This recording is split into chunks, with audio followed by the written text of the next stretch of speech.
How old were you when you first began having conversations? It's theorized that the start of language only began around 70,000 years ago. Some believe that language development is what gave Homo sapiens an advantage against prehistoric humans. The book Now You're Talking by Trevor Cox explores how speaking and listening have evolved. Even now, in our technology-filled world, speaking and listening are still important in how we communicate. Speaking and listening are some of the most complex tasks our body and mind have to perform, says Cox. The first experience of language begins when our mother is still carrying us. Babies can hear her voice the most clearly. As we grow, our ability to have conversations begins with making gurgling sounds to express what we want. We eventually form words and sentence structures. Cox goes on to say that when we talk, we don't just pass on words.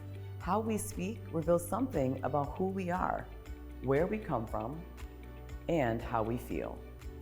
How things are said is a vital part of communication, and our vocal identity reveals intimate details about ourselves. According to Cox, a good speaker does not have a single definitive charismatic voice. A good speaker adapts to their audience. How have you adapted to the audiences you're speaking to? Whether it's a boss, boardroom full of people, or your family, what changes are you making in the way you communicate to them? We all speak to people in our jobs, whether one-on-one or to groups. To this day, we are still developing the ways we communicate.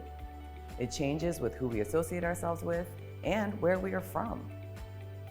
We hope that when we present ourselves, we positively influence the perceptions and assumptions that are being formed about us.